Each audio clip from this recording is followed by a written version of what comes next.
Laced with the scent of potpourri, the films we commit to memory. Crossing the felt ropes, watching from home on my TV, looking at all my eyes can see. They tell me I view obsessively. Hello and welcome to a bonus episode of the Obsessive Viewer podcast. We're a weekly show that reviews one or two new release titles every episode with an occasional free-for-all segment at the end that we call Potpourri. You can find more of our work, including my written reviews, full episode show notes, and the complete backlog of our episodes at obsessiveviewer.com. You can also write into the show and by emailing me at matt@obsessiveviewer.com. And if you'd like to support us and get access to hundreds of exclusive episodes, you can join our Patreon at patreon.com/obsessiveviewer, where you can get access to content at any of our tier levels on a recurring monthly subscription basis, or you can buy individual collections a la carte in the Patreon shop section. And this month on Patreon, in December, the month of December, we are doing a discount of 10% off all first year or first month tier level memberships, and 10% off everything in the Patreon shop section. So check that out, patreon.com/obsessiveviewer.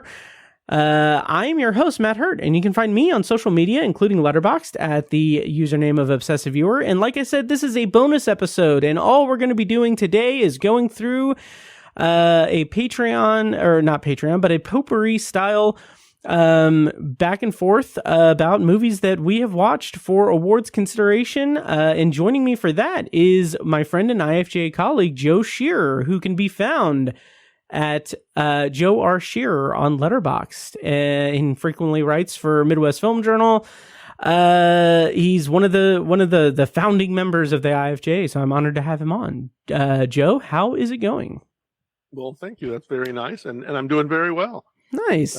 Yeah, it's I love coming on here. I love anytime I come and talk about movies on podcasts, and you're I get recognized all the time just for my voice after I'm on your podcast. Nice. I was just in Meyer the other day, and the guy was like, "Are you the guy that was on the Obsessive Viewer podcast the other day?" And I was like, "Well, yeah."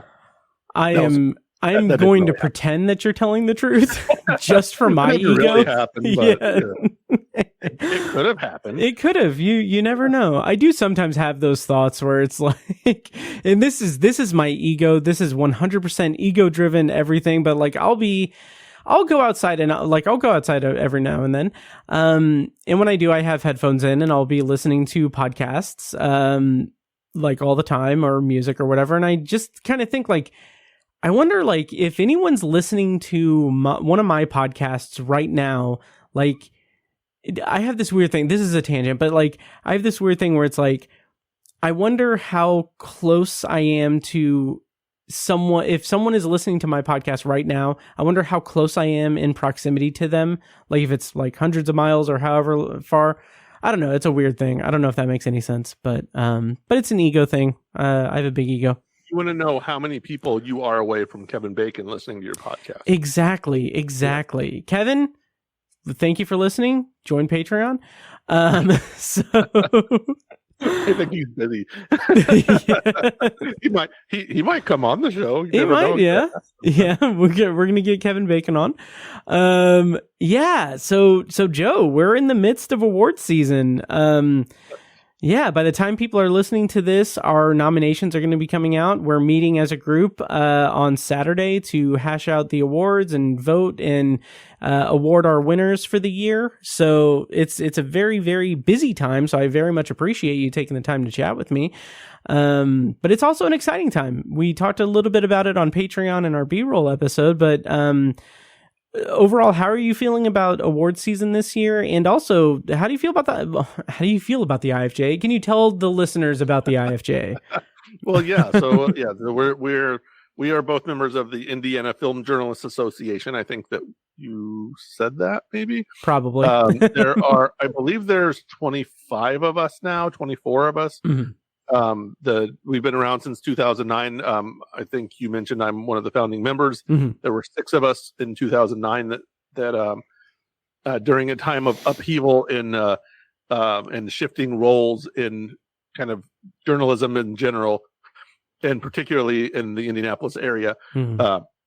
there was a group of us that didn't want, film criticism to die out in a professional capacity. Mhm. So we sort of teamed up. We were all friends anyway, and we hung out at movie screenings and things. And essentially, we were just scared we were all going to lose our access to free movie screenings.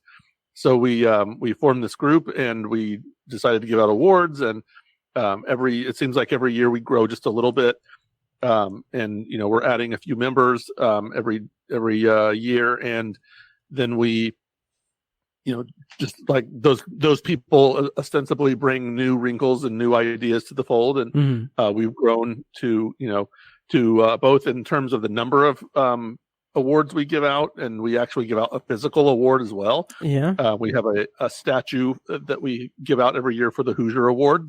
Now it's called the Ed Johnson Ott Hoosier Award in honor of our late friend Ed Johnson Ott, who was a film critic in Indianapolis for I don't even know how many years long. I mean, he was one of the first people I read as a kid.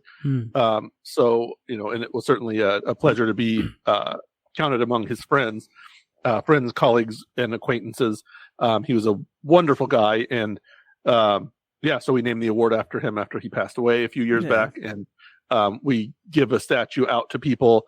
And, it's gone to people who both live in the area, people who are Hollywood types. You could go to our website if it's back up. It actually was down a little bit ago. When it does come back up, you can go to I think it's indianafilmjournalist.com and you can see who we've given that award to. I kind of suspect we'll give it to someone a little more high profile even this year. So I'm kind of excited about the idea of giving that out and then contacting this person's representatives and hopefully getting it to them. Yeah. And maybe even sometimes we get a picture of them with it. Nice. We had we gave it to Kogonada one year, who directed the movie Columbus, which is set in Columbus, Indiana. And if you've seen that movie, Parker Posey and who else is in that? John Cho, I think is John Cho and I can't remember her name. Parker Posey, I think is the other star, I believe. Let's just look it up. Yeah, no, it was that was way back in 2017. Haley Lou Richardson. Yeah, Rory Culkin was also in it. Michelle Forbes, one of my favorite Star Trek Next Generation guest stars. And my Facebook friend Jim Dougherty, who is from the Indianapolis area, also had a small part in it. Nice. So of course some Hoosier actors, and then some people who came here for filming, and it was a fun time. He actually refused to take a picture of himself with it, but he took a picture of his dog with it. Nice. And sent it to us, which was kind of a fun touch. He has a he said he had a rule about like a publicity kind of rule, so he wouldn't take a picture of himself. But but anyway, nice. So we've awarded it to various films that kind of reflect the values of either Indiana values or the kind of the spirit of that, or someone who is from here, right? In a real way. So so like I said, we're looking forward to giving that out every year. It's always a fun little journey. I actually had one year when I couldn't actually give it out, and I had it, and I believe it's not in my house currently. Well, maybe it is. It might be in my garage in a box packed away, but I still had it. I had it for several years after the fact because the people who won the award were not part of the. It's a long story. Suffice it to say, they were not in a position to pick it up, nor were we in a position to ship it to them. So, gotcha. And there's also some difficulty. There were several people who could have had it, and none of them were available or able to be contacted or found. Interesting. So yeah. Wow. So I technically have one in my house still. I'll have to get which one that is off mic because I'm very curious. I'd kind of be sad to say it, to say which one it is, but just believe that there's not someone around who would be able to really claim it, or who would want to claim it in that sense, I guess. But okay, interesting. I'll say it like this. I could give it to one person who I believe is currently in prison, but I don't think that person really deserves it. Well, no, yeah, I would definitely agree with you there. Yeah, for a variety of reasons, he does not deserve it. Gotcha. Yeah. But speaking of people in prison, we are not in the prison of screener. We're in the prison of screener watching. Great segue. Yes, thank you. And so the style of this episode is going to be a FYC Potpourri. We're just going to go back and forth talking about movies that we've watched for award consideration and kind of just giving like some thoughts about it, thoughts about each movie, where we'll kind of go round robin and kind of see where the conversation takes us. Joe, since you're the guest, would you like to get us kicked off with one of the FYC movies that you've watched that you want to talk about? Sure, yeah. I'm going to start with one that I don't want to say surprised me that I liked as much as I did, but maybe a little bit. That's Saturday Night. Oh, nice. So this is the movie, the film directed by Jason Reitman about the very first episode of Saturday Night Live. And it features a lot of actors playing very famous comedians.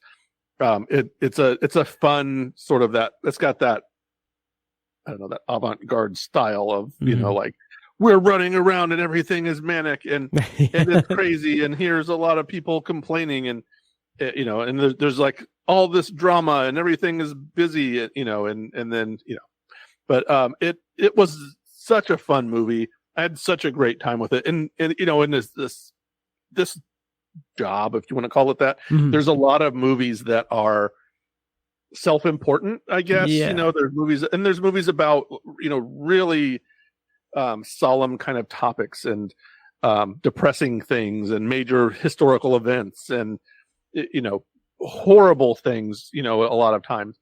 And it's fun to see a movie like that is just kind of a whirlwind. You can just kind of sit back and you're letting the movie take you on a ride instead of instead of like agonizing over every frame and every moment. It's fast moving.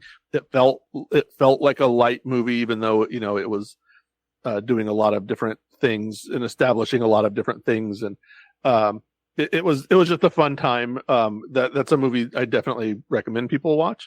Nice. I don't think it's really up for awards for us a whole lot. Maybe like ensemble. I think maybe it had close, but I enjoyed it a lot nonetheless. And it's kind of, to me, is one of those things that it's not a quote unquote important film. We're not dealing with a war or a genocide or a major characters who are being betrayed by each other in big ways, but it's just a lot of fun and has a few good things to say as well. So that'll be how I start. Nice. I'm Saturday Night? Yeah. Did you watch that one yet? I did. So I'm actually really glad that you brought that up because the last time you were on the show, me, you, and Sam reviewed Woman of the Hour, and you had to go, and Sam and I reviewed Saturday Night as a secondary review because you hadn't seen it yet. Right. And I'm really glad that you got around to seeing it because I enjoyed it quite a bit. Like it's a very fun, chaotic kind of energy to it that, granted, like there's likely a lot of stuff left untouched that probably would have been a little bit more deeper if it had gone deeper. But for what it is, it's a fun, like, behind the scenes look at this Coke fueled kind of just like bananas operation. So I'm glad that you caught up with it and that you connected with it, because it's one of those movies that's going to not get a lot of play both in our group and in my end of the year stuff. But it's something that from a technical achievement and from just like the overall energy of it, I really liked it. I really enjoyed it, even if it's not going to get a lot of play in the end of the year. But yeah. And that's how a lot of this is too. When you, especially the last several years in our group, as it's gotten bigger, there are a lot of movies that individuals really love that. Yeah. The larger group is like, yeah, we're not going to, we don't care about that. Yeah. We're too busy with this thing that's a real movie, it's right. It's real cinema, Yeah. Speaking of real cinema, I'm going to throw this out there because I just watched it tonight and I saw on Letterboxd that we have very different ratings for it. That is The People's Joker. The plot summary, courtesy of Letterboxd, actually, is an aspiring clown grappling with her gender identity combats a fascistic caped crusader. This is directed by Vera Drew, and it's very famous or infamous for, I think, did DC end up suing the production at all, or did they just threaten a lawsuit? Do you know? I don't know. Okay. I was one. So it is established at the beginning of the film that it's a parody film. So, but I believe the rules are for copyright purposes. You can't profit off of the film. That is someone else's IP, obviously, without paying them money. So I was kind of wondering about that. In a real way, having watched it, I was like, yeah, how did they get by with that? Yeah. I want to say that it was supposed to premiere at a film festival and it got pulled because of potential litigation, but I don't know the specifics. But either way, I watched it and I loved it. I thought it was fantastic. Very the kind of thing that really. The reason why I watched it today is because I was listening to a podcast, that's not my own. And on that podcast, they were reviewing I Saw the TV Glow, which is like my front runner for my favorite movie of the year. I love that movie. I've loved it since I saw it in May. Very proud of the review that Sam and I did earlier this year on the show. But I was listening to this podcast talking about I Saw the TV Glow, and they had mentioned that there's an article somewhere, I don't know where, that pointed out how, with movies like The People's Joker and I Saw the TV Glow, two high profile movies created by trans people about the trans experience, trans allegories, all of that.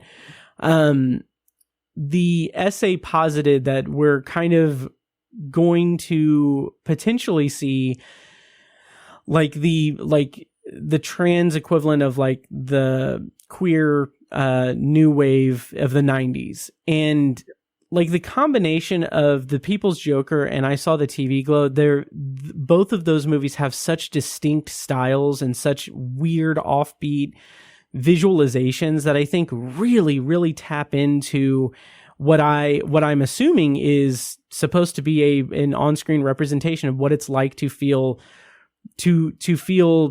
insecure in your own body, unsure about who you are as an identity, as a person. And I think that if that is the case, that we're going to see more trans filmmaking.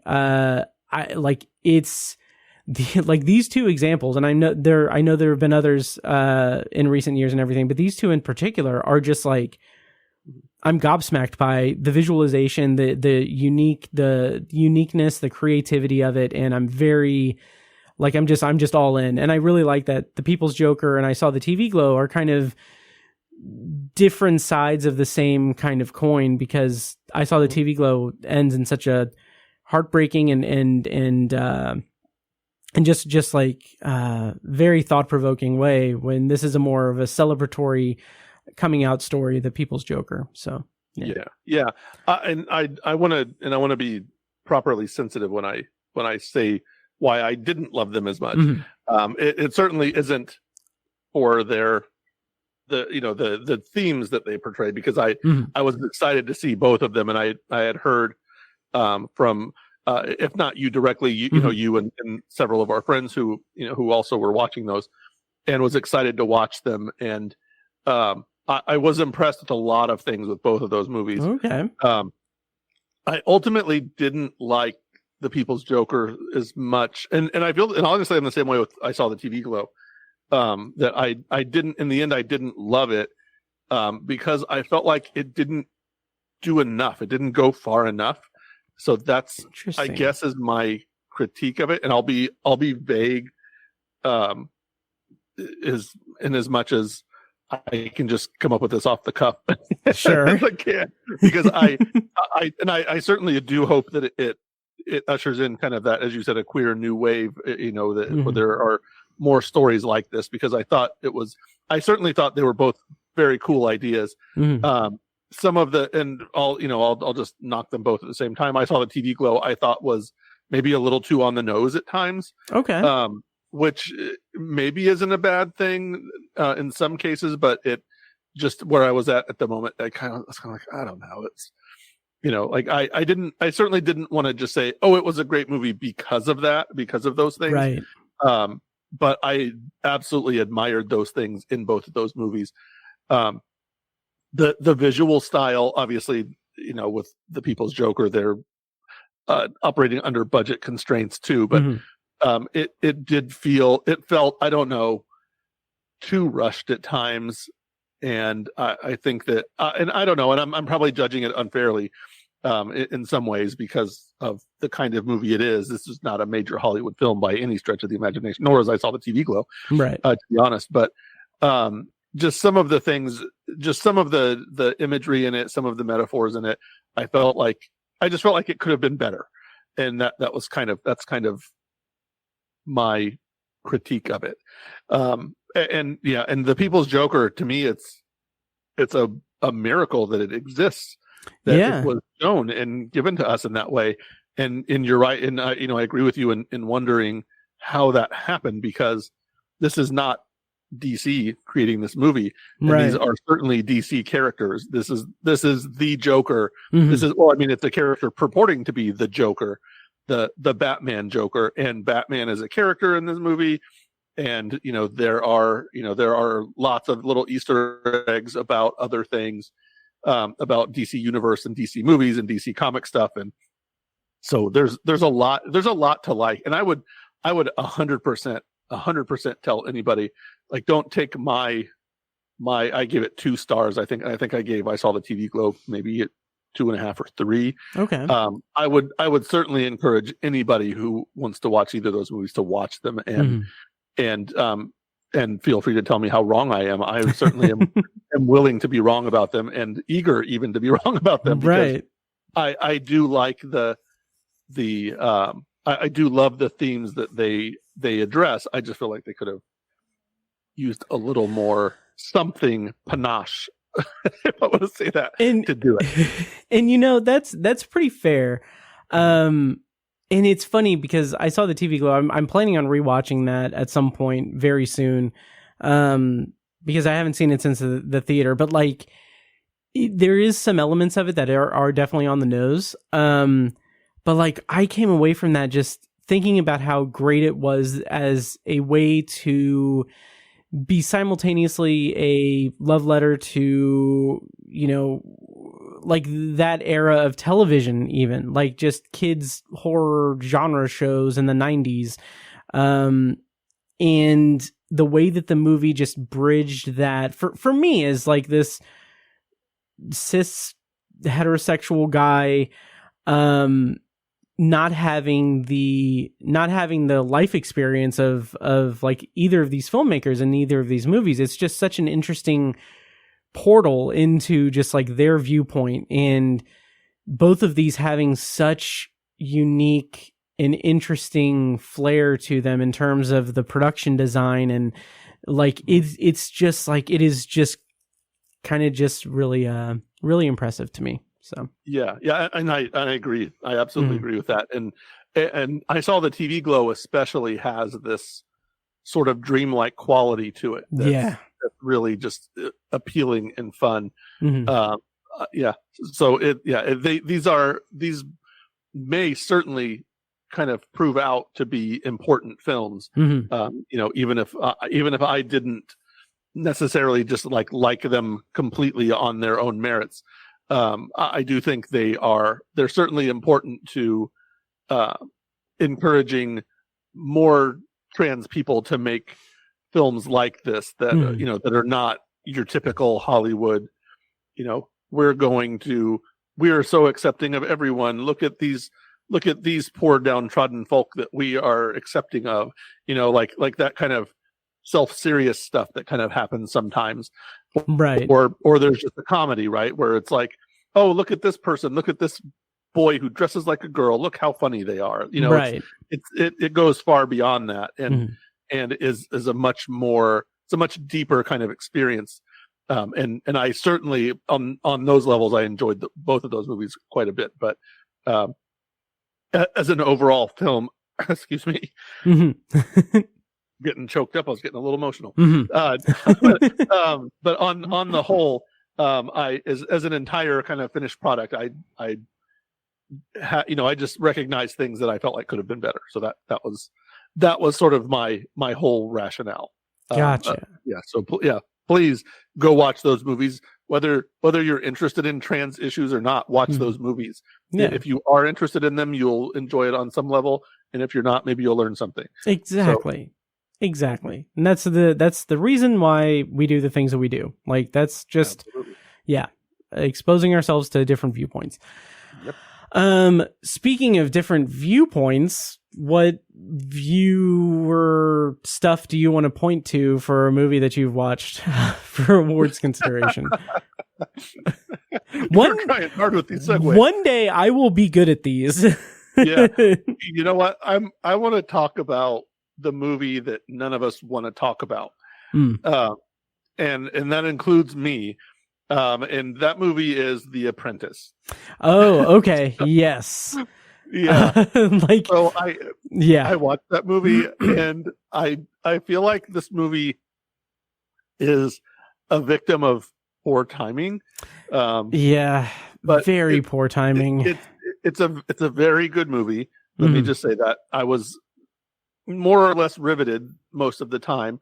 The subject of this film I am no fan of whatsoever. Right. As you may have guessed already, but I did feel like this movie captured a certain essence of this guy, this wholly unpleasant person, to the best of my deduction, I guess.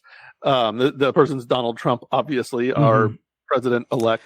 Jesus Christ. That's not something that I celebrate. No. But Sebastian Stan plays him in this film.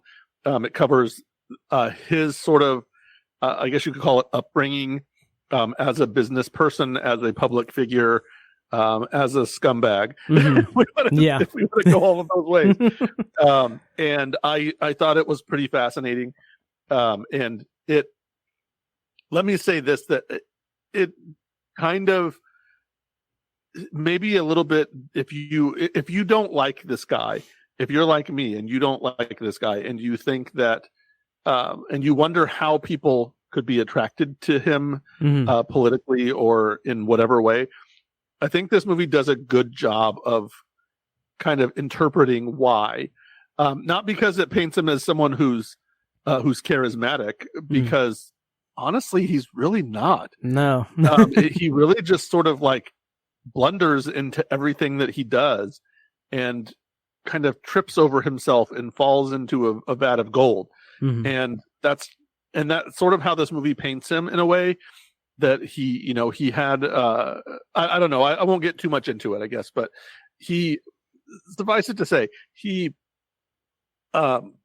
it's basically like the making of a dirtbag. Yeah. I guess is how I could call it. You see his early days. He's mentored by Roy Cohn, who is a famous scumbag attorney himself, who, and just from watching these interactions with him, you're like, yes, this is a crystal clear portrait of why Donald Trump became the person he became. Yeah. And it's mostly fascinating. It's hard to watch at times. And it's infuriating at other times. But when the movie was over, I was like, that was really just a good movie. It is not a sympathetic portrait. So, if you are of the conservative nature and want to see something that exalts him, I don't know, you could probably watch that and go, yeah, that's why I love that guy. But if you don't like him, you're going to go, yeah, that's why I don't like that guy. And you'll, you won't, this is not an attempt to humanize him in any real way. Right. it's really just an explanation of who he is. And I'm not sure if you have watched this. Have you watched this? I have, and I'm very proud of my two things. One, there was a Letterboxd blurb that I wanted to write that I will not write, that I can't. But what I did put on Letterboxd, I was proud of one little part of it where there are certain points in the movie where certain people pop up, and it kind of just seems like the shithead Avengers, to an extent, like those right. Easter eggs. But I agree. I was pretty drawn to this movie because it's not a sympathetic look. It is a very critical look at this person who failed upward into the presidency fucking now twice. But but like, what I do like that it sets out to not humanize him, because I don't think you can humanize pure evil, but it doesn't set out to humanize him. Instead, it sets out to explain him, to give some kind of context. And like, I think it does that in a very well done, measured way. There is the highly publicized or talked about scene in which he assaults his wife in the movie. Yeah. Which is horrific. It's as graphic as you can imagine. In my there's a scene near that scene, but not related to that scene. I'm not making a joke of that scene, obviously, but the one thing that I think is a little bit like, okay, let's be real here, is there's a scene where he picks up a book that Ivana is reading and starts reading about the G-spot in the book. Yes. And like, I was just like, we know he can't read. Right. So yeah, that just took me out of the movie.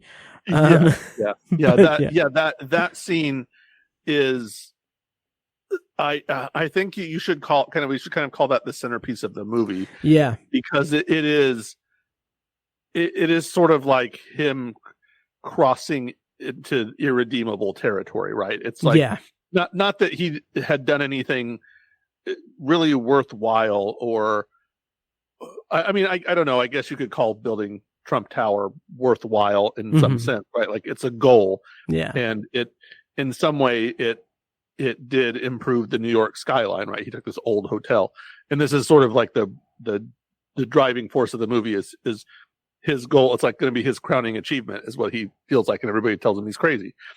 And of course, along the way, he is basically scamming or taking advantage of everyone to achieve his dream. Yeah. And just kind of every step of the way, he's just falling further and further away from humanity. And that's sort of like the final step, where it's like, if he's Scrooge and he turns into, Ebenezer Scrooge at the end of A Christmas Carol, like, at this point, that of course is not ever happening. Like, he's, and this is not something that he's going to come back from in any real way. Right. And it's horrific. And it's even, honestly, it's even more horrific when you view it in a modern context and understand what Ivana's final fate was. She will spend eternity on his golf course. Untended. Just in essentially a pauper's grave. Which, I don't know her as a person or even know much about her, but I don't think she deserves that. No. But it's a pretty terrible moment. It's unimaginably terrible, honestly. Yeah. And if you have a trigger from those kinds of things, I would urge you to take caution watching the movie. I agree. It's difficult to watch, but it is a pretty, realistic encapsulation of who he is. It neither pulls punches nor does it really embellish, I think, a lot. And certainly that, and I believe that came out of her book that he raped her. And you see that moment full on here, and it's tough to watch.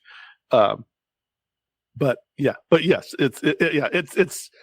I don't think it's going to get anything. I think that a lot of people are probably avoiding watching it because of the depression that the election caused, and I certainly felt that way about it. But I was like, you know what, I'm going to watch it, and it was a well-made film that I think is worth watching.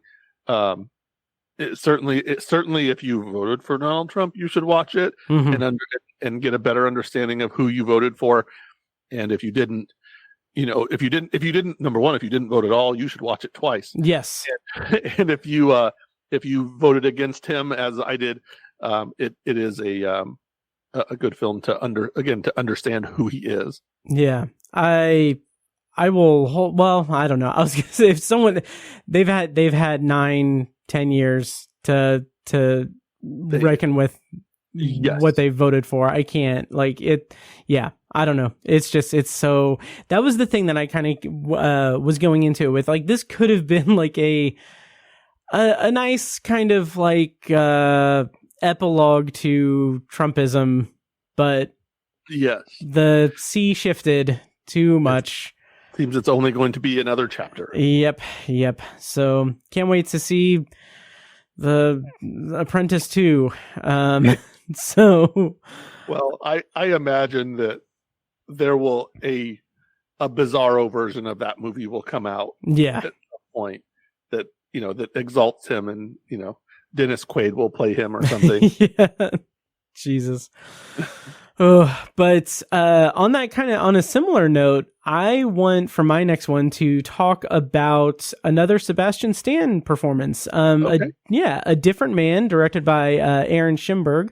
Premise is aspiring actor Edward undergoes a radical medical procedure to drastically transform his appearance, but his new dream face quickly turns into a nightmare as he loses out on the role he was born to play and becomes obsessed with reclaiming what was lost. This obviously stars Sebastian Stan and Reneve and Adam Pearson. Joe, have you seen A Different Man? I did, and I also, this was another one that I didn't. I'll say it. I did. I want to be careful how I say it. I don't want to say it disappointed me. Interesting, but I didn't enjoy it as much as I thought.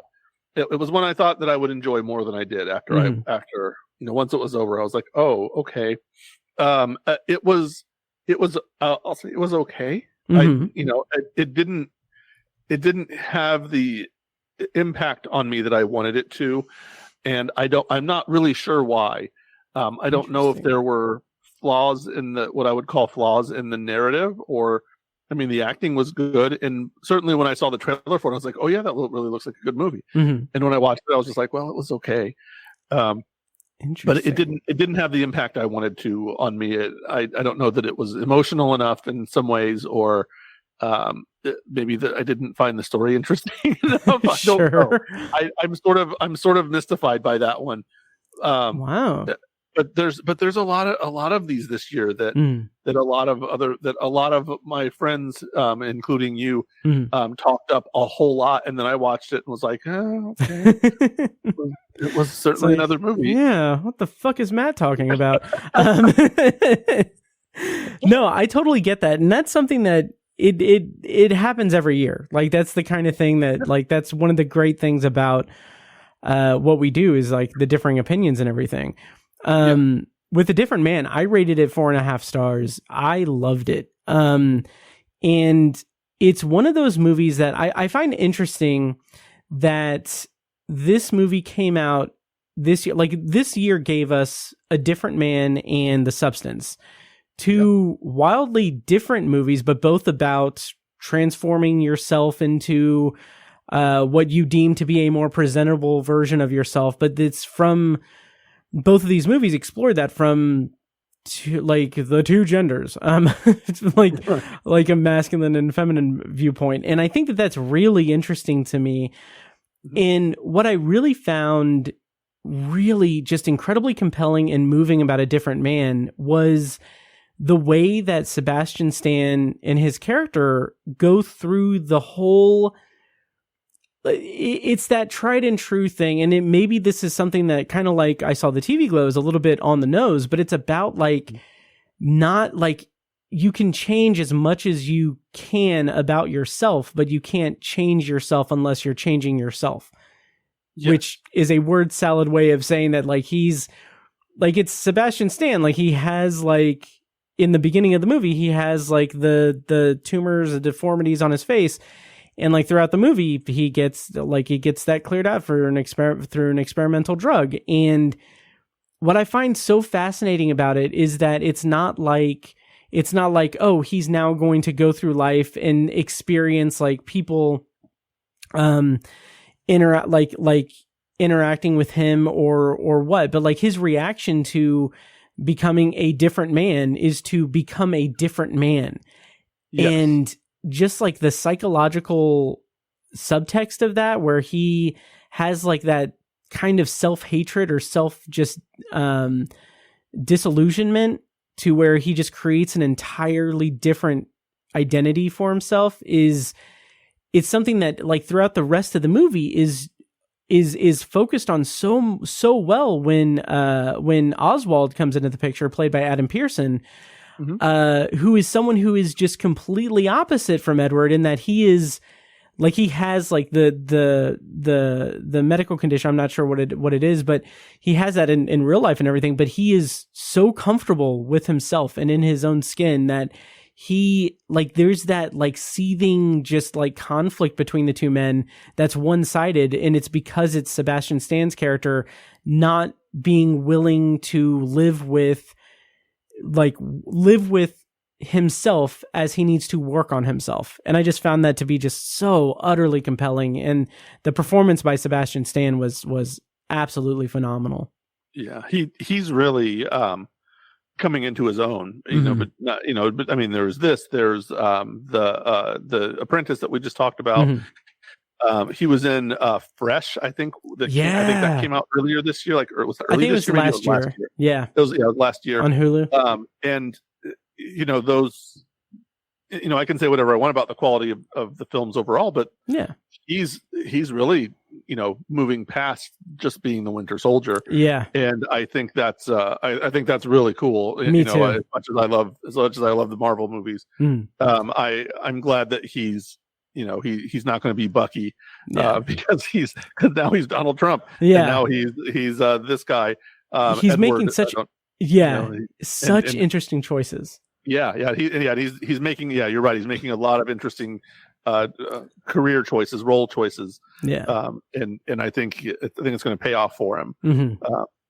So it's I'll definitely go along with that. And the acting in this is uniformly good too. So I don't think you can go wrong there. And it's a very interesting film to watch as well. So and when you put it up next to The Substance, when you make that thematic connection too, that's something that makes me think, and it's like, well, maybe I can go watch it again sometime. Yeah, nice. It's one of those things that like we talked about on the podcast like years ago, when we did the year in review episode, I think in 2016, or whatever year it was, or I think it was 2019, when you had like Ready or Not and Knives Out. You had a lot, like a surplus of movies that were about like rich people getting their comeuppance and like lavish, just like lifestyles just being torn apart through different means. And it's like, that's a reflection of the time. That's a reflection of like,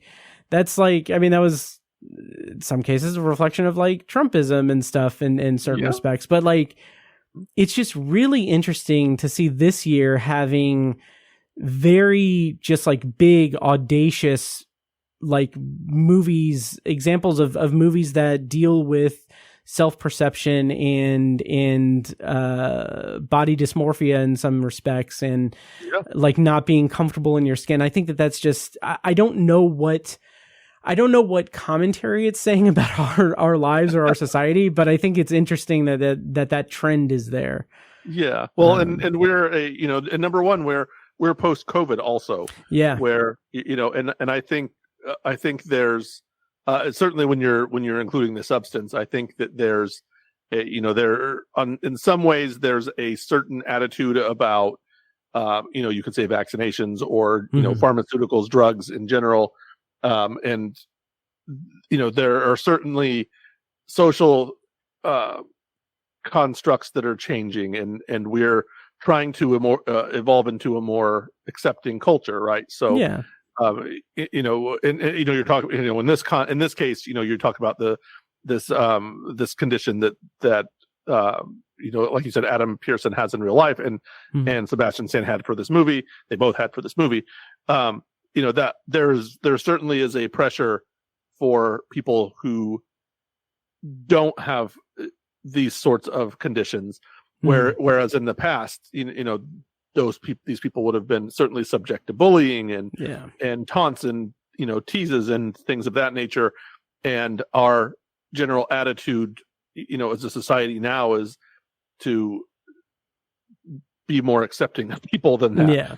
Recognizing how horrible and cruel we have been toward people who just have differences from us, that even differences that have nothing to do with any choices they've ever made in their lives. Right. And so there's that pressure to be more accepting, but there's in the case of this film too, there's also that desire to be quote unquote normal, right? Right.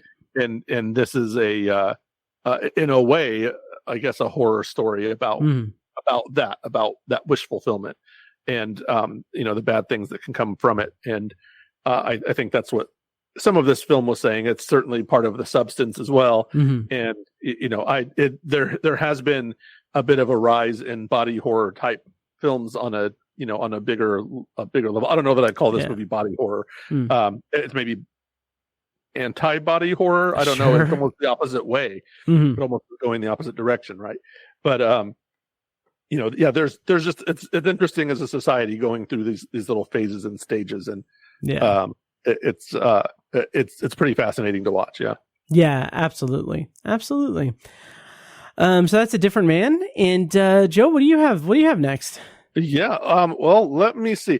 I'm gonna go with one that was, this was an FYC screener. I think it has gotten no love, and I don't think that I don't know that I would say it should, because it wasn't what I'd call a great movie, but it was certainly, again, an interesting movie, and that's Skincare. Okay. I did not catch this one. Yeah. So Skincare stars, what is her name? Elizabeth Banks? Oh my God, that's the word. Is it Elizabeth Banks? Elizabeth Banks. Yeah. Yes, I'm sorry. Her name just escaped me for a moment. I love Elizabeth Banks. Me too. I like her so much. And I just blanked on her name for a moment. So Elizabeth Banks plays a woman who has a burgeoning cosmetics empire. So she has a store and a line of I keep saying healthcare, a line of cosmetic products, and she's going on television to really launch this new line, and it's gonna be like this huge thing for her. She's gonna be kind of the next big thing in the cosmetics industry. Except that the guy across the street from where she works opens up his own shop that is almost exactly the same thing, and then things start happening that are ruining her reputation, kind of inexplicably. An email is sent from her email account to all of her clients saying really horrible things, and it turns into sort of a mess for her.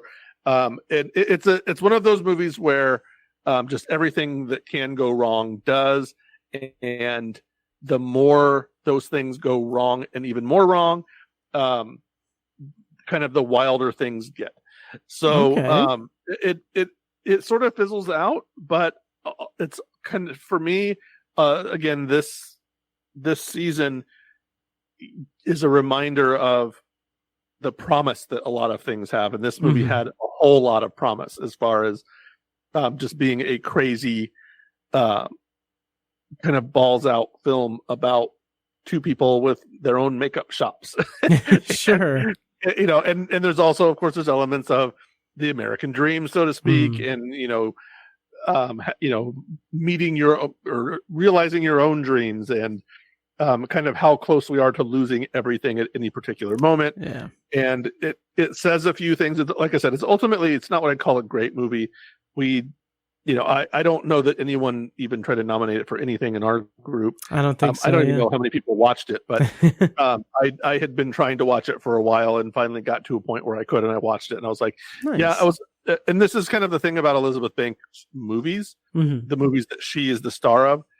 She's gotten into directing. She's directed a lot of movies. Like she's very talented. Let me just say this: she's very talented. I'm a fan of hers, but it seems like all of these movies recently that she's been in, that she's had this larger role in, there's just been a little something missing. Cocaine Bear is the other one I'm really talking about, where it seemed like that movie was made for me. And then I watched it and I thought it felt like it was made for me by that one aunt of mine who still buys you like horribly awful things. Like things that, oh, I heard you like movies. Here's a copy of this terrible movie. And it's like, thank you so much. I do enjoy movies. Yeah. I love this VeggieTales box set. Yeah, it does kind of feel like that thing, where it's like, it's well-meaning and it shows a lot of talent as well, but also it's just missing something. Yeah. And I wish that it had something. Nathan Fillion is also in this movie, by the way. Nice. There aren't a lot of like big stars. There is John Billingsley, who I was a fan of Star Trek Enterprise years ago. Nice. And of course, like I said, Elizabeth Banks and Lewis Pullman, and like I said, Nathan Fillion, who is Wendy Malick. I almost forgot about Wendy Malick. She's also in it, and I love Wendy Malick. She's made a pretty great resurgence the last several years. Nice. She's also in Shrinking on Apple TV. If you've not watched Shrinking, go watch that. Jason Segel, Harrison Ford. It's terrific. Nice. Anyway, and she's in it, and she's very good. But there is just something missing from this film. And again, I wish I could put my finger on it. I didn't love it. This is strictly a 3, maybe 3.5 star kind of movie. Sure. You can watch it and you'll probably enjoy it. You'll be like, yeah, okay, that was fine. But it wasn't great. Okay. It's not going to win anything. Don't worry about that. But not all movies have to win things. It's fine. We can watch this and enjoy it on its own merits. Yeah. It's one of those that, is kind of something that otherwise would have just slunked by. Slinked by? Yeah. So we need to make up a past tense of slink. Yes. It's just like it's slonked. I don't know. Yes. Well, that's great. That's skincare, and I'll be on the lookout for that. The next one I want to bring up is it is available to stream on Hoopla and Canopy. But I watched it a couple of nights ago and I loved it. I think I watched it last night, actually. I like movies. Canadian coming of age comedy by Chandler Levac. Socially inept 17-year-old cinephile Lawrence Queller gets a job at a video store where he forms a complicated friendship with his older female manager. I kind of am hesitant to really talk in depth about it because I feel like I'm going to be talking about this in the year in review episode. Okay. I loved this movie. Yeah. So when I saw My Old Ass months ago, I had the thought That's the title of a film, by the way. Yes. I had the mirror up and everything. No, but I came away from that movie thinking like this year has had such a strong crop of coming of age teen comedy dramas, with My Old Ass, Dee Dee, Kevin Smith's return to form with the 4:30 movie. I saw the TV Glow in some respects as well. And I Like Movies is right there on that list too. And it's something that I feel like it taps into a very specific part of my soul. Because not only was it like I worked at Blockbuster when I was a senior in high school, and it was like, it was cool. It was fun. But this character, Lawrence Queller, is such an unabashed asshole. Yeah. And he is so up his own ass, and like you don't like on the surface you don't really want to root for that character, but I found, as much as I don't want to admit, I found this kindred spirit in that character because he is an asshole. He is complete, like he is like he says some heinous things to his friends and to people. But digging deeper into that character, it's like I relate to him because he loves movies. He loves movies to the point where that is his personality. That is his identifying thing about him. That it's the shield with which he hides his social ineptitude, his introvertedness, his complete like late blooming personality quirks. Like he instead of developing those through, you know, interactions and socializing and everything, he's hiding behind this veneer of just an unabashed love of movies. And I love that characterization, and it also is so well done in terms of demonstrating it as or like having it be a thing where he is very much focused on a specific goal. Like, I want to go to NYU film school. I'm like, but he either through just laziness or lack of ambition or what have you, he doesn't want to do the work to do these things. He doesn't want to do the work of making the end of year video because his entire personality is wrapped up in this love of movies. And I feel like there's a part of, and this is like something that speaks to me as a teenager and as a 38-year-old, that like, I feel like there's this deeper well of his character that like, he can't do those things. He can't excel at those things because it's not because he doesn't necessarily have the talent for it, but it's like he's afraid to try to have the talent for it, because if he tries and fails, his personality, his entire being that's wrapped up in his love of movies will be shattered. And I don't know, it's a complex sort of like characterization that I didn't expect from this coming of age teen comedy drama. And it's lovely. I loved it so much. Yeah. I'm going to smash you again. I'm sorry. I did. So I did watch this. I did watch Dee Dee.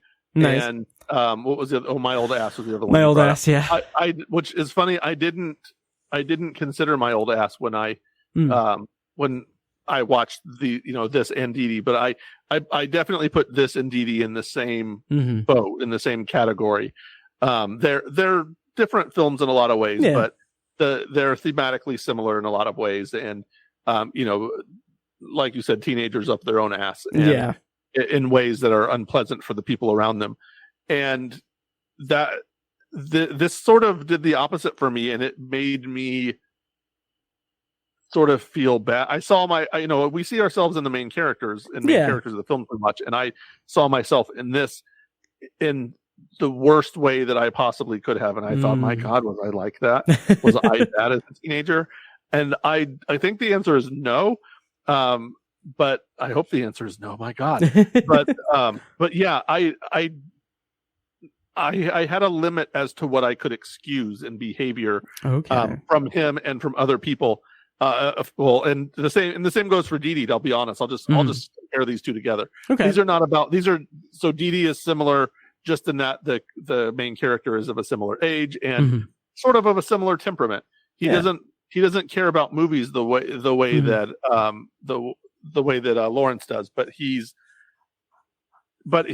cares about other things by being cool in a general sense, right? Yeah, he's more trying to find himself through different types of cliques and circles, whereas Lawrence is just trying to be the thing that he wants to be. Yes, and they both leave kind of a trail of wrecked bodies and crushed spirits along the way. Yes, and you're right that it does in a lot of ways exemplify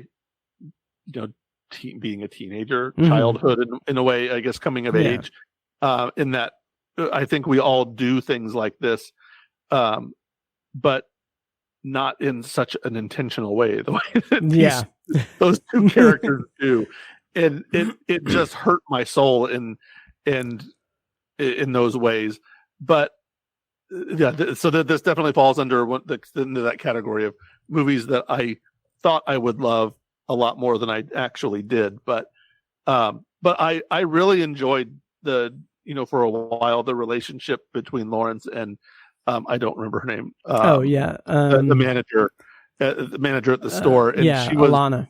She was, to me, easily the most interesting character of the film. Oh yeah, and he really made her confront her life in different ways, and that was where I found kind of the profoundness from this movie is, she was in a place where I don't know that I would say she was happy, fulfilled completely in her life, but she was proud of what she did. Yeah. And he, in a lot of ways, kind of destroyed that. Right. While he, at the same time that he was, I don't know if I want to say hero worshiping her, but he was, he clearly looked up to her in a lot of ways. Yeah. But I think, yeah. And this is sort of I think this is sort of a generational film.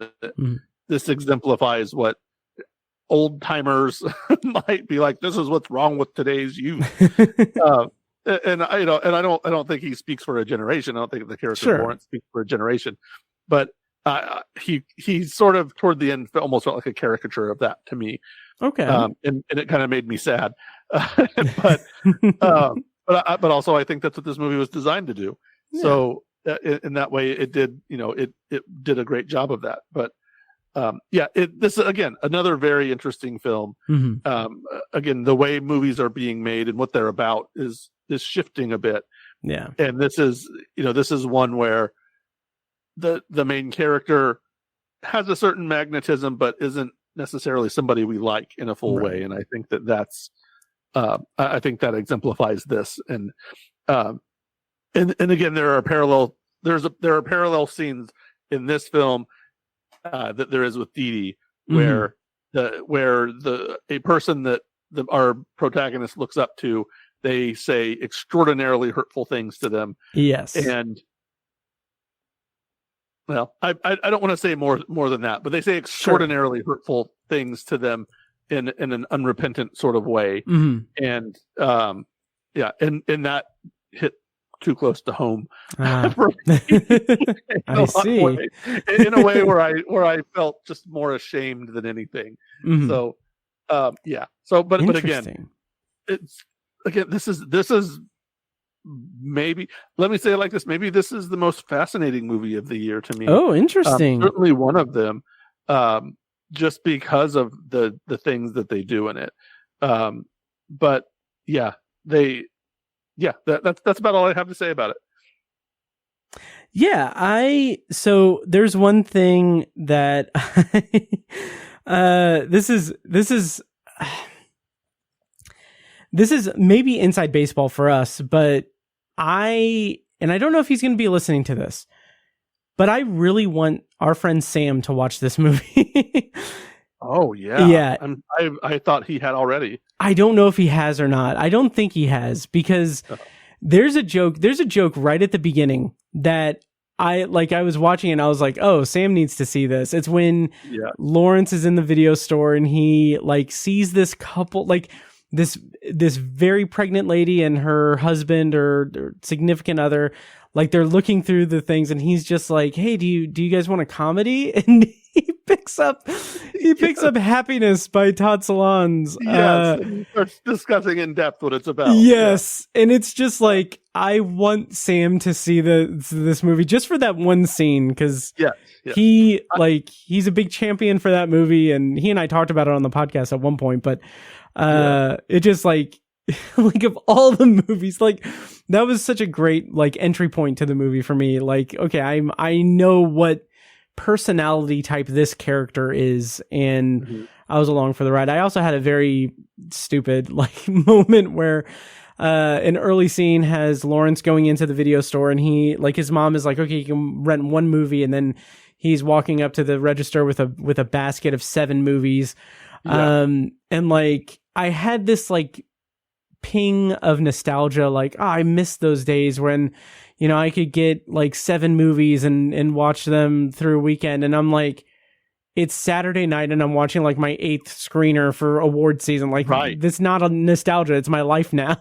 Yeah. You've made it. Yes. This is your realization that you've made it. Exactly. Yeah. Well, also, I think that Lawrence is in the multiverse. Lawrence is Sam Watermeyer in yes. one or more worlds, one or more universes. Yes. I think given a number of key different choices in the world, like this is a movie about Sam's life. Yes. Oh, absolutely. If Sam was Canadian, yeah, he was Canadian, and about 10. There's a host of other things that I don't want to say for a variety of reasons, sure. But there are a host of things that would happen. Let's say 9 steps, 9 different major life events in Sam's life. Yes. He would have more or less been this guy. And I mean, you know, and I've been friends with Sam for, I don't know, 15 years, I think. So I think I could say that. Yeah. and honestly, I look forward to him watching it so that I can then repeat this. Yes. If we don't let it slip first, which I probably will immediately stop. When we stop recording, I'll probably immediately go and tell him, announce to our group chat that this is his movie. Yes. It's a bizarro movie of his life. Exactly. And I will heart emoji that for sure. So we can kind of start winding down a little bit because I don't want to take up too much more of your time tonight. But do you want to give another round for your potpourri? Yeah. Let's see. You know, and it's funny because I have like a little like a notes list here. And I have Wicked Part 1 on the list. I don't really want to talk about that. But what I do want to talk about is a movie that no one else has really given love to, and I'm not really sure why. Okay. And that's Wicked Little Letters. Oh, so okay. I watched that. So I'll say this. My fiance watched this movie. This movie has been out for most of the year. And I think it was actually made in 2023. So some of, and for the purposes of our rules for our group, it gets a little bit vague sometimes. Yeah. But I think that it was intended on coming out in 2023 and it didn't, but it's listed in some places as being a 2023 movie. But but the studios included it for consideration for this year for us. So it's technically a 2024 movie. For our purposes. And my fiance watched this one night when I was sleeping or something. I was tired and she was not. And so she watched it and she's like, "Oh, this movie is delightful. You should watch it." And I was like, nice. "Well, this was 2 or 3 months ago." And I was like, "Well, I probably won't just because like this is the nature of things. Like by this time of the year, I'm pretty focused on movies for this year." And then when the email came with that movie in it, I was like, "Oh, Wicked Little Letters is in here." She's like, "Oh my gosh, you got to watch it now." And I watched it, and I would say maybe she has a little more of mainstream taste than I do. Okay.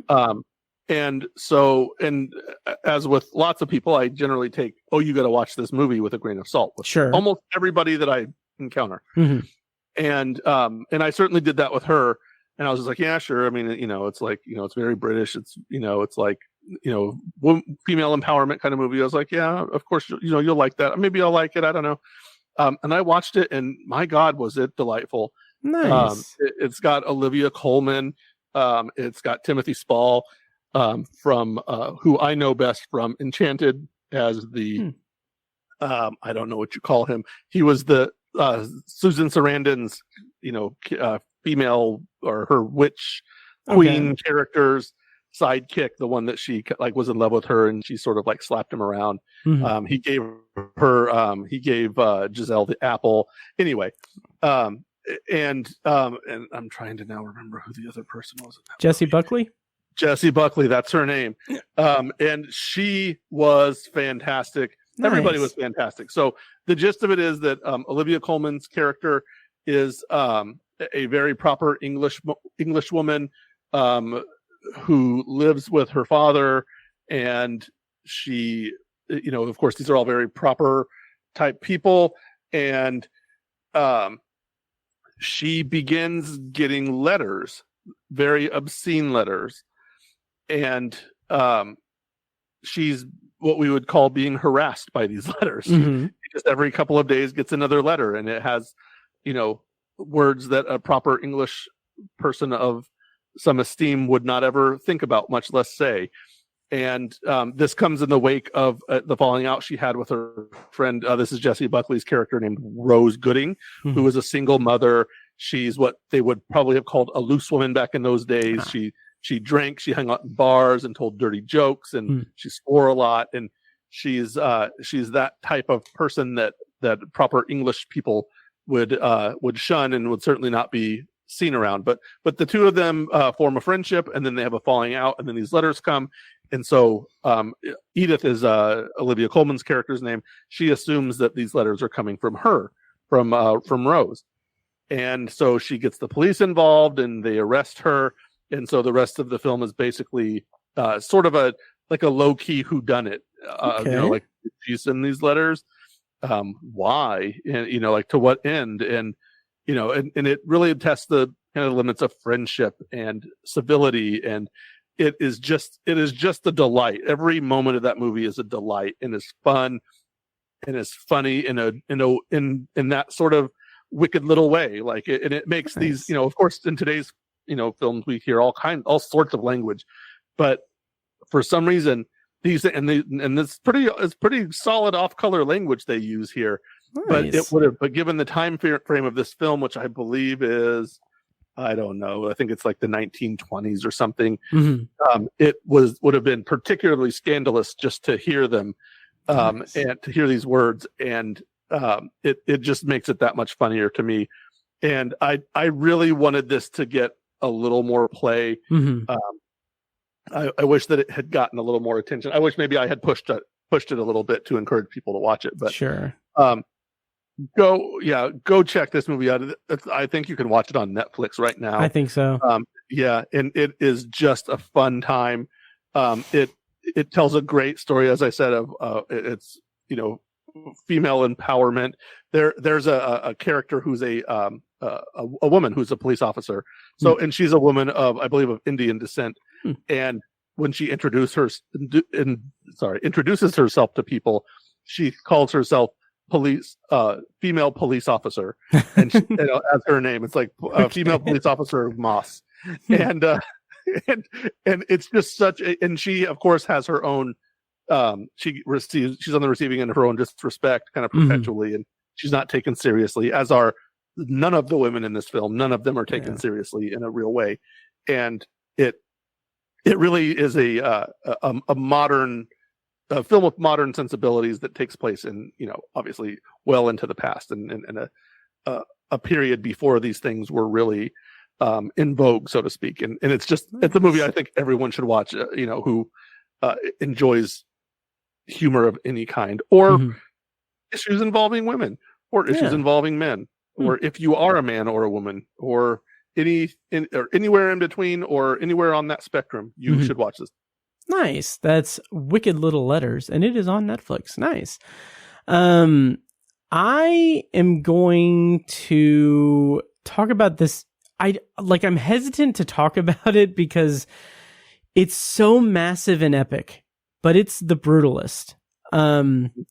By Brady Corbett. Plot summary: fleeing from post-war Europe in 1947, a visionary architect and his wife settle in Pennsylvania, where a wealthy and mysterious client changes their lives forever. Stars Adrian Brody, Felicity Jones, Guy Pearce, Joe Alwyn, and a bunch of other people. Oh boy. So this movie, man, holy crap. Yes. For real. So so I'm a couple of things about this movie. I did a weird, unfortunate flex on Tiny and Mike. So Tiny and Mike are my co-hosts who they do the year in review episode with me every year. So knowing that episode is going to come out mid-January, and knowing that The Brutalist is going to come out wide release in late January, I know they have no way of seeing it. So I sent in the group text with them. I said, I know that this is cheating and you guys aren't going to be able to see it, but I'm pretty sure this movie's a masterpiece. It's incredible. Like, and basically I was just like, see it when you can, because it's a behemoth. It is astounding. And the thing that I kept thinking about also during the movie was I have not seen Brady Corbett's other movies. He had, this is his third directorial effort, feature wise, and he is also an actor. What I have seen Brady Corbett in, and I couldn't get it out of my mind, thinking that like the difference between like what I've seen Brady Corbett in and what I see him creating is staggering. But he was in the first handful of episodes of season 5 of 24. He played Jack Bauer's girlfriend's like annoying teenager who like kind of came along with him on the first part of the season and got taken hostage by terrorists and stuff. And it was just like, I was just kind of blown away, because this is, to get back to the actual movie, it's a masterpiece. It is telling this massive, sweeping, like epic story about the immigrant experience, seeking and pursuing an American dream that doesn't exist or has been lied to people. You like how grand structures of the country are built off the backs of like of people that are like people that are taken advantage of and done horrible things to, and the wealth disparity of it all, like the classism of it, where you can be a well-respected person who's involved with something magnificent and monumental, but still be viewed as someone who is less than others. And it's this incredible, like just stirring, just epic again. And it has a lot of shades of like P.T. Anderson and There Will Be Blood, in the kind of way that Adrian Brody and Guy Pearce kind of interact with each other. It's like, this is a masterpiece that I think is like, I can't wait to see it in a theater, because it's so unique and so interesting. I don't know. I freaking loved it. The Brutalist. Yeah, a couple of things. Yes, I agree with you on this one. Nice, Say, good. finally, I have one I agree with you about.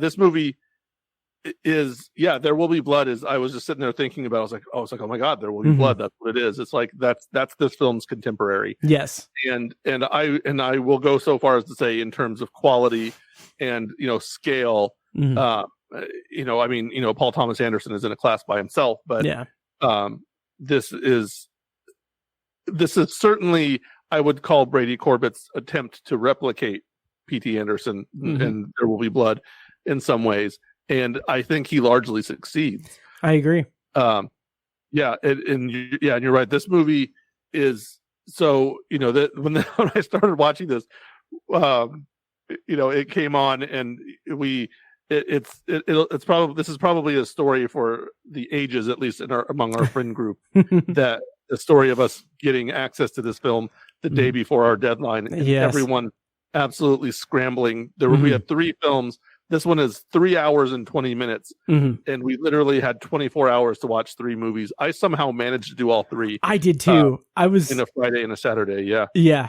I was like, not to toot my own horn, but I was very pleased with myself. I was like, because it would have been so easy to just be like, okay, I don't have time. Like, I'm like, literally the time is against me, because we had like 3 movies. This was 3.5 hours. One was 2.5 hours. One was like just over 2 hours, I think. I think one was just like right. One was like just like right around 2 hours. Yeah. But the other one was a bit long too. Yeah. And I actually woke up on Saturday morning at about 6:30, and as I often do, and no one else in my house was awake, and I was like, I'm going to start watching this, and I watched most of it at the first sitting. There is an intermission, I believe, designed. In our screener, it was like a minute. Yeah, but I think it's designed to be more than that in the theater. Yeah, I think in the theater it's supposed to be 15 minutes. Yeah, and there was a a kind of a musical cue, like an old fashioned musical cue. That I was when I saw it, I was like, oh my god, you got to be kidding me. And then it started, and I was just like, this movie is something else. Like, in yeah, you're right. Guy Pearce is incredible in this film. Oh my god, yes. Yeah, he is amazing. Adrian Brody is terrific in this film. I'm gonna go ahead and drop my humble brag, my patented humble brag. I interviewed Brady Corbett. Oh, really? About 24 season 5? Yeah, he was in.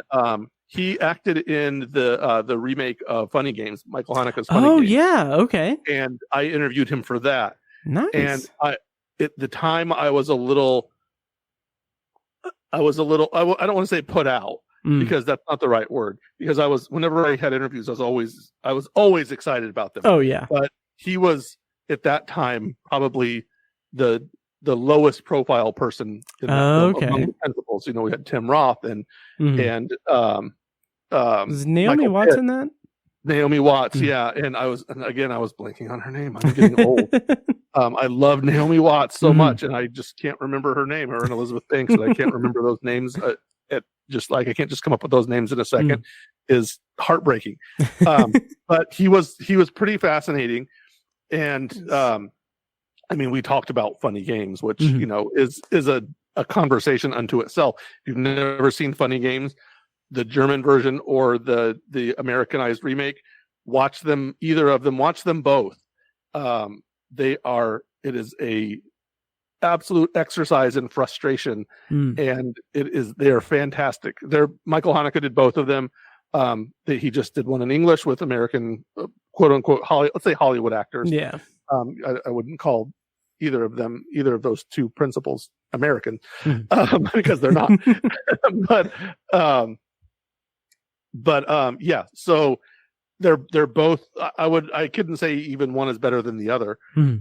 But Brady Corbett was terrific in that. He made Vox Lux. I think that's the other directorial efforts that I watched, and I kind of found it to be incomprehensible. I heard it was kind of awful. I think Vox Lux came out like right around the time I was either heavily involved with MoviePass or at the beginning of A-List, and like it was one of those ones where I was like, I could go see it because it's not really costing me any money, but I've heard terrible things, so I never saw it. Yeah, it was sort of a grand gesture, much like this movie, a grand gesture, but I think it just didn't quite land the way it was intended to. But gotcha. You can certainly see some of the flashes, in that film, that kind of looking back, I kind of go, oh yeah, that kind of fits. That kind of fits. Yeah. Like he's trying things. And he was, that was in 2018, and he's a pretty young man, I believe. He was born in 1988. He's relatively, he's even, mid-30s now. Yeah. That he made this movie at that age is pretty spectacular. But oh, absolutely.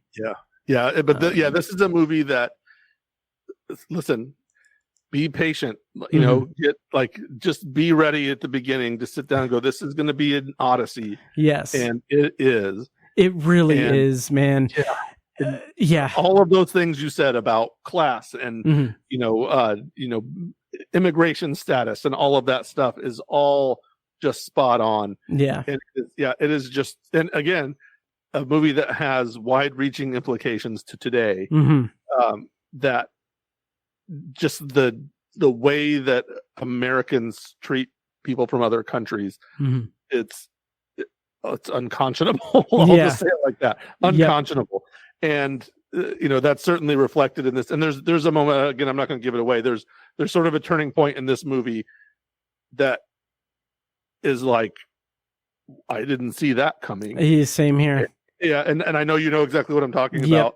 But it's like what the hell is happening right now? And then it happens, and you're like, that kind of makes perfect sense. And that's just kind of how this whole movie is. Yeah. It's so nuanced. It's so it takes its time in doing everything, and it just does it all well. And the character, and it's the funny thing. I looked up. It's loosely based on a true story. There is a real Laszlo Toth who is in this film as an architect. Adrian Brody plays him. In real life, he was a geologist or something. Oh, that's right. Yeah. And because I looked it up and I was like, is this a true story? And I looked up and I was like, huh, there's this geologist. And it's like, yeah, they said, and it said I read somewhere in an official place that it was loosely based on his story. Okay. I don't know how loosely, but given what this story is, I don't imagine it could have been, real close other than his name. And I don't know why they wouldn't have changed his name, but right. But again, yeah, this is just an interesting movie on so many levels. Also, did we mention Felicity Jones? No, and she's phenomenal. Yeah, and she is terrific. Yeah, absolutely. Alessandra Nivola is in it for a short amount of time, and but it's a pretty pivotal role. He's somebody if you don't know his name, I'm sure you recognize his face. Oh yeah. Yeah, and I'm trying to look at things. He's one of those guys where you're like, oh yeah, I know that guy from somewhere, but you don't really know who it is. He played Dickie Moltisanti in the Many Saints of Newark, so the Sopranos movie, Sopranos prequel movie. I'm trying to look to see. I'm like, what do I know him from? None of these things. The Neon Demon, which I've seen, but he was in Selma. He was in American Hustle. Later this week, he's going to be in Kraven the Hunter. There you go. That's which is not. Oh yeah, upcoming is a different. Yeah, there you go. And Downton Abbey 3. Yeah, but yeah. So this is one of those movies just phenomenal on just about every level.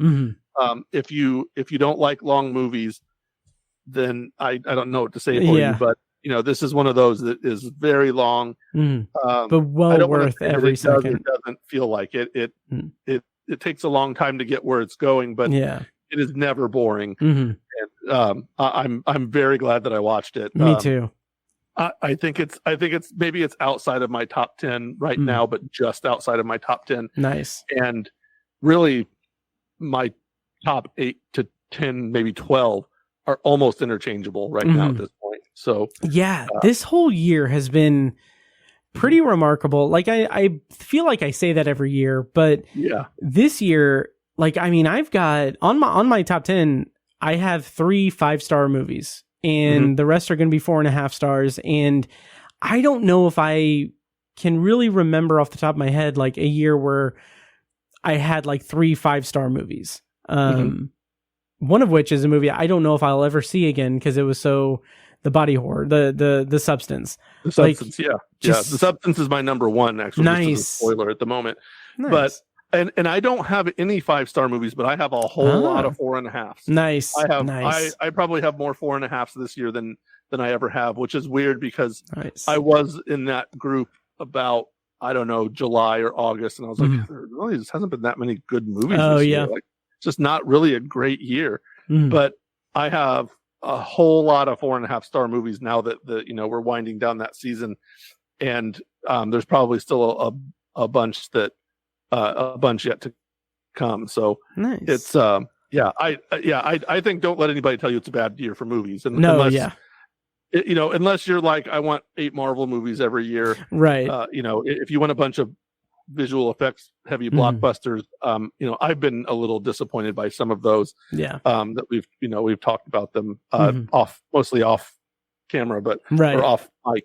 But there's a whole lot of really good movies. I mean, we're also it's important to keep in mind we're coming off of a writer strike a couple years ago. Yeah, that's true. That should have just devastated this year. I'm actually kind of trying to see if I can look at my list and see how many 4.5-star movies I have.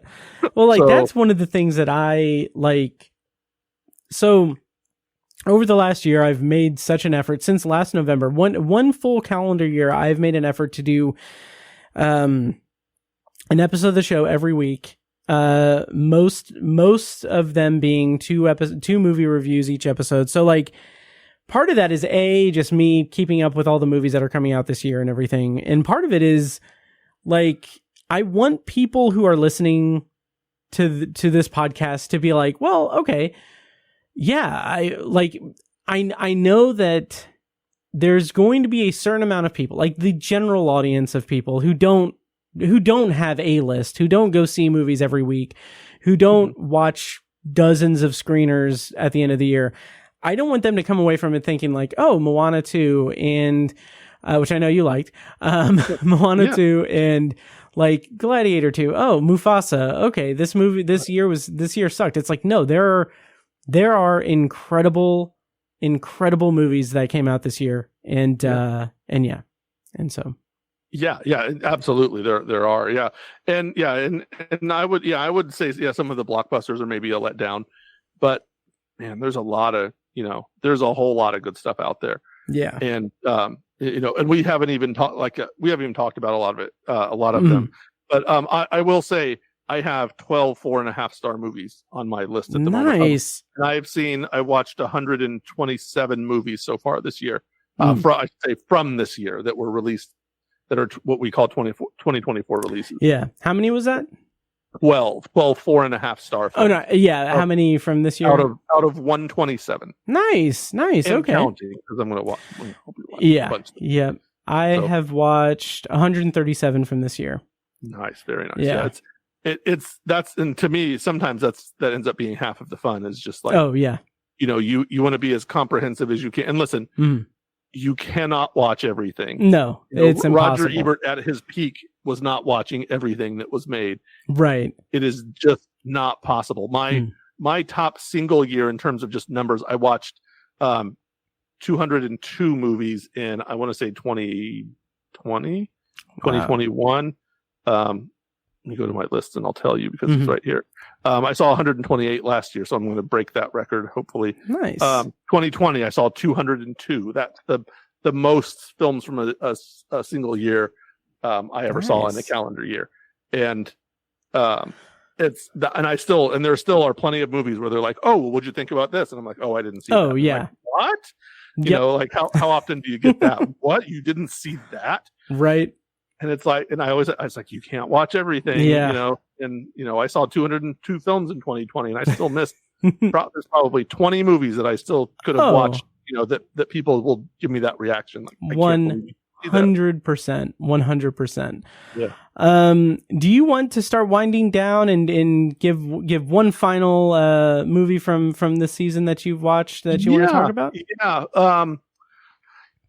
Let's see. Okay, yes, and this is the one again. I'm going to go with my theme. Sorry, I'm going to make that big grand statement, and then I'm going to go along with my theme of movies that I really thought could have been good that ended up being sort of a letdown. Okay, there were plenty of those too. Nice. And this last one is one that halfway through the movie I was like, this might be my favorite movie of the year. Oh, and then it just sort of fell off a cliff, and that is Heretic. Oh, interesting. That's so interesting. I reviewed Heretic on the show back in a few weeks ago, about a month ago. Yeah, I'm very curious to hear what you thought of it. Yeah, go off, King. Thank you. So I'll be as quick as I can with the synopsis, which is a couple of young Mormon ladies, Mormon teenage girls are going door to door.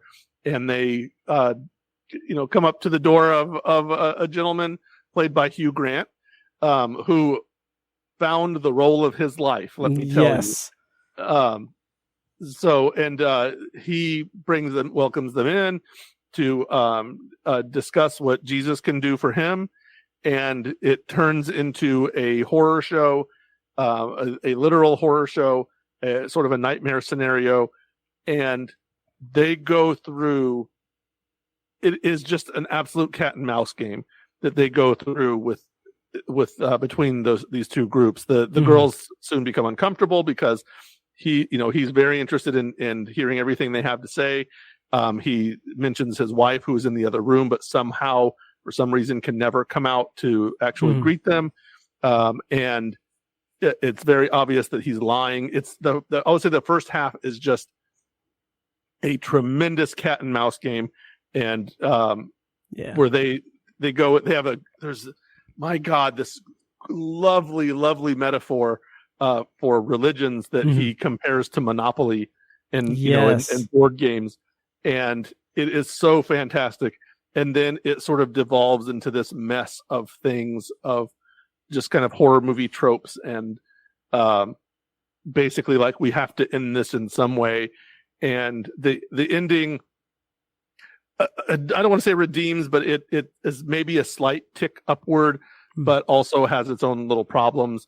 It doesn't match the ending. Just the end half of the movie doesn't match the opening half.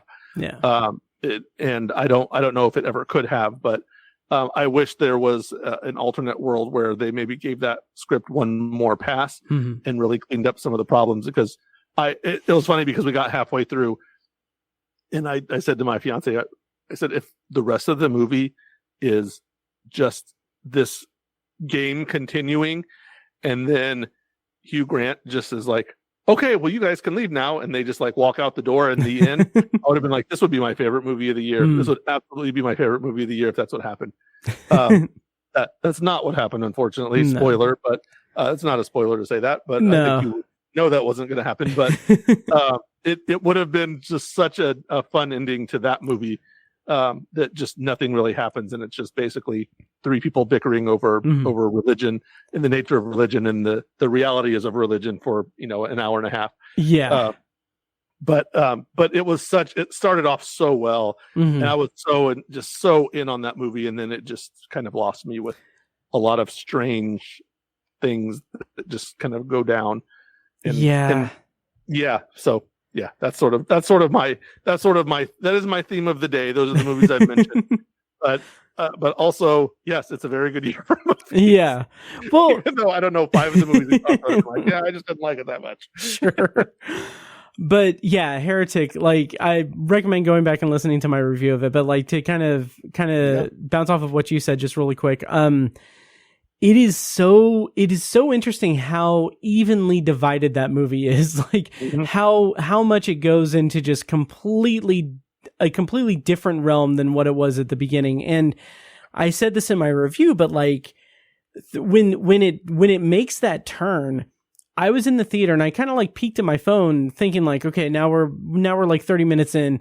We were like a full hour in, and I was like, I just sat through an hour of them talking about religion and doing like this intricate, like nuanced, just like back and forth among these three people, all with different viewpoints and different attitudes and everything. And I was like, I just spent an hour, and I thought it was a half an hour.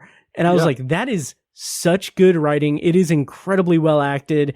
Yeah. And then it just kind of turns in, like you said, it just kind of turns into a more kind of straightforward with some standard stuff. Yeah, and it's one of those movies where it'd be really great to be able to talk to the director or the screenwriter for that, and like to have a real conversation with them and be like, okay, so like the studio came in here and was like, you can't have a movie about people talking about religion the whole thing, the whole time, right? Like we gotta like put some murder and gore and things in here, right? Like, what if you did it right here? And you're like, and they're like, come on, like that had to happen. I made a comment about maybe revising the script one more time, but maybe that's kind of the reality. It kind of smacks of that.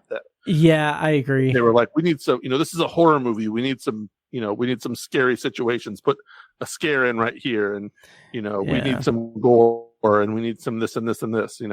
Right. But but up to that point, man, it was riveting, absolutely riveting. Oh, 100%. It was, yeah. So, yeah, kind of a shame, but you'll have that. So, yeah. Again, that's the fun of the movies. Oh yeah, absolutely. What do you say we kind of wind down and close out the episode? I think that was a good collection of potpourri for the listeners. Yeah.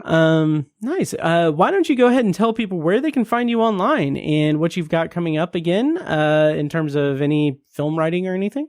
Sure. Yeah. I mentioned the my piece on Ricochet for Midwest Film Journal. That's really what I have going on, right at the moment. I'm I would give the excuse that I'm I'm in the midst of moving. I'm selling my house, and I've had a million things going on there, and that's true. But sure. Also, I've been sitting around watching movies for the last month and a half, so that is what it is.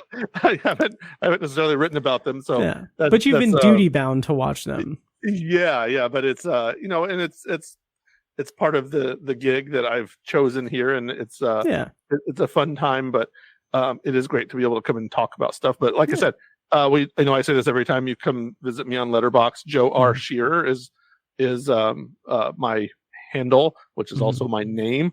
And of course, like I said, Midwest Film Journal, and sort of assorted various podcasts like this one every now and again. Some of them I've not been on recently, and I need to kind of hit people up. I need to hit up a couple of friends and get a couple of bits on here and there. So nice. Yeah. I don't actually write about movies that much on Letterboxd. Sure. But if people were visiting me, I certainly would. Nice. Yeah, so give Joe a follow, guys. Come and be my friend and give me a reason to do that. Yes. Otherwise, I feel like an ass just like writing movies, writing about movies for my own benefit. Nice. Well, thank you so much, Joe, for joining me for this bonus episode of The Obsessive Viewer. I'll put links to all of Joe's stuff in the show notes of this episode, but that's it for this week's episode, or this week's bonus episode of The Obsessive Viewer. As always, thank you so much for listening, and make sure to follow the show on social media and subscribe to the podcast on your preferred podcast app. Also, check out Obsessive Viewer Podcast's other shows, Tower Junkies, a Stephen King podcast hosted by Tiny and myself, and Anthology, the Twilight Zone and Classic Sci-Fi podcast hosted by me. And once again, on Patreon, this month, December, you get 10% off your first month on if you subscribe on one of our tiers, or 10% off any purchase on the Patreon shop section, where you can buy individual collections of reviews and recordings and stuff over there. So check that out, patreon.com/obsessiveviewer. Like I said, this is a bonus episode, so later this week, I'm going to be back with a review of Y2K and A Complete Unknown. So stay tuned for that. That should be on Thursday. But yeah, other than that, we're wrapping up the year. Thanks again, Joe, for joining me for this bonus episode. And I'll see you guys in the next episode as I wait for the jingle to play out. And now, enjoy this short clip from a recent Patreon exclusive episode. For the full episode and more Patreon exclusive content, sign up at patreon.com/obsessiveviewer. The short answer is just whatever I feel like watching. Nice. That's kind of first and foremost. If I'm not interested in watching a movie, I'm gonna probably not watch it. Sure. But I do try, and I've been more successful at this in the past than I probably have been the last couple of years in prioritizing things like our other non-best film kind of categories. So our best documentary, our animated, the foreign language film. Those are ones that are kind of sometimes take a little more effort, right? You have to seek them out. You also have to pay a little more attention. For example, for a foreign film where it's not in English, you can't check your phone and maintain a connection with the film at all. I mean, you could argue you couldn't do that anyway. But thank you for listening to the Obsessive Viewer podcast. This episode was produced and edited by me, Matt Hurt. If you have feedback, thoughts on our episodes, or just want to connect, you can email me at matt@obsessiveviewer.com. For more information on this show, including a full archive of our episodes and show notes, visit obsessiveviewer.com. And if you enjoyed the show, please give us a follow on social media and subscribe to us on your podcast app of choice so you never miss an episode. Also, consider rating and reviewing the show on Apple Podcasts, Spotify, and Audible to help increase our visibility and grow our community. If you want to support the show and get early access to new episodes, as well as a steady stream of exclusive episodes, you can join our Patreon at patreon.com/obsessiveviewer. For information on more podcasts presented by obsessiveviewer.com, visit obsessiveviewer.com/podcasts. Our theme song is A Little Mad Sometimes by As Good As It Gets. For more of their music, check them out on Spotify and at asgoodasitgetsmusic.com. Thank you so much for listening, and we'll see you in the next episode. Get up to 2 months of free podcasting service with Libsyn. Check out the show notes for your promo code to get started podcasting today. Marketing is hard. But I'll tell you a little secret. It doesn't have to be. Let me point something out. You're listening to a podcast right now, and it's great. You love the host, you seek it out and download it. You listen to it while driving, working out, cooking, even going to the bathroom. Podcasts are a pretty close companion. And this is a podcast ad. Did I get your attention? You can reach great listeners like yourself with podcast advertising from Libsyn Ads. Choose from hundreds of top podcasts offering host endorsements, or run a pre-produced ad like this one across thousands of shows to reach your target audience and their favorite podcasts with Libsyn Ads. Go to libsynads.com, that's LIBSYN, ads.com today.